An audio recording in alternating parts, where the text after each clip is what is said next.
Welcome back. National Signing Day coverage. We've got reporters on 7 different college campuses, including in Tallahassee, where they have made a nice move today, moving up 4 spots into the top 12. Andrea Adelson has been covering all of the movement. She joins us live from Tallahassee. Hello, Andrea. I'm afraid I'm not going to hear it when they tell me it's my turn. Andrea, can you hear me? Thanks, Matt. Yeah, yes. Go ahead. I can barely hear you. I can barely hear you. Andrea, go ahead. What news do you have here as we deal with your microphone and IFB here? Go ahead. Okay. Thanks, Matt. The mood here has obviously been very jovial in the war room. Willie Taggart was holding a spear when they got some of their biggest announcements, rap music playing, the Seminole War chant. And that's because this Florida State team has moved up in the rankings. In December, after the early signing period, they were number 36. And now today, it looks like they're going to finish with a top 15 class on the strength of signing 4 ESPN 300 players today and an additional 4 four-star players. The headliner, receiver Trayshawn Harrison from Seattle. He's a guy that this staff targeted as soon as they came in from Oregon. He's a player that they believe is the perfect fit for the offense that Willie Taggart wants to run here at Florida State. So it's really been a remarkable job recruiting in such a short period of time. His coaching staff came in December, and now here in February, the story is just how high they have risen up. Now let's send it over to Chris Budden at Texas A&M. South Carolina there, Michigan, not the greatest of days for the Wolverines. We've got reporters in 7 different cities, including in Tallahassee. Head coach Willie Taggart, Andrea Adelson is there. Andrea.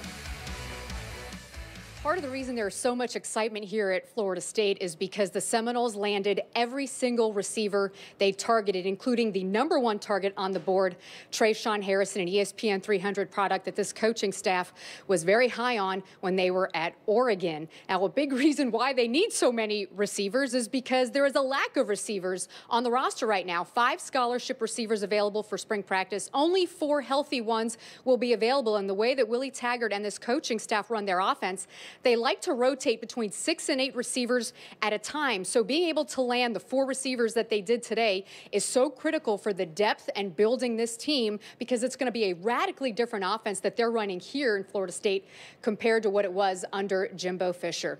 That's it from Tallahassee. Back to you guys. Yeah, and look at some of those new coaches. Again, all those interviews on National Signing Day, those top recruiting classes.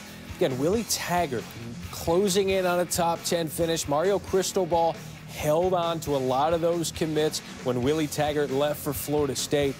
Mullen got some big-time commitments. Jacob Copeland, one of those. Jimbo Fisher rebounding, a top 20 class for Texas A&M. They have yet to finish outside the top 20 since A&M joined the SEC.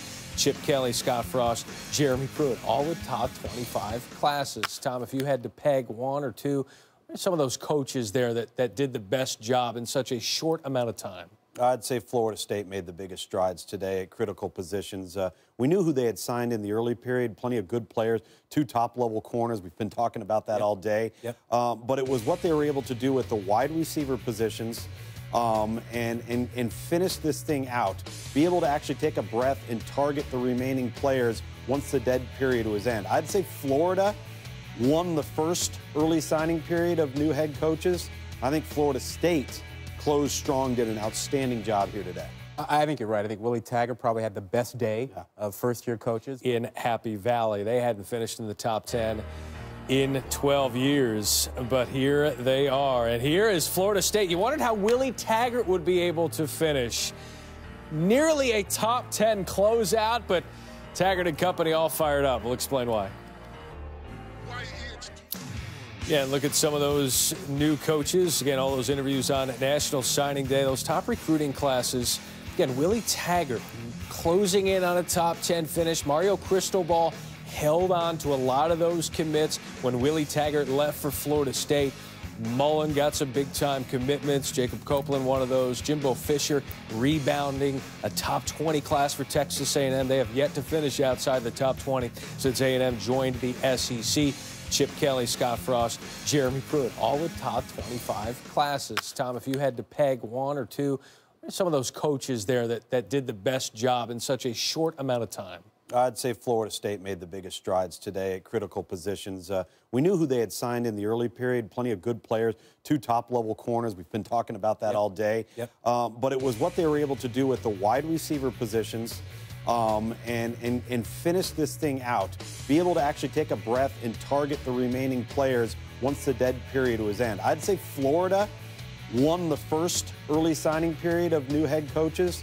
I think Florida State closed strong, did an outstanding job here today. I think you're right. I think Willie Taggart probably had the best day of first-year coaches, but Florida State got a big signing as well. Trayshawn Harrison, number 166. Yeah, get out the spear. Look at Willie Taggart. That's one way to celebrate it. Trayshawn Harrison, number 166 of the ESPN 300, the athlete out of Seattle. Taggart's got the props. Props to him on the commitment. 3rd West Coast player to sign with Florida State this class. More coming up. Here with new Florida State coach Willie Taggart. Willie, you're no stranger to recruiting and recruiting well, but how have things been different for you with that Florida State brand on your shirt this time around?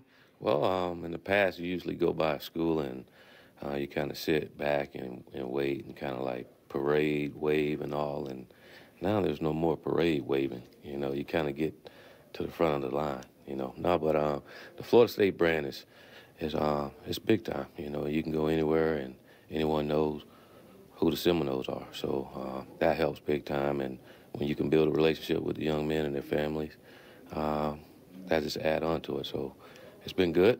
The Noles have been out and about and looking for a good day.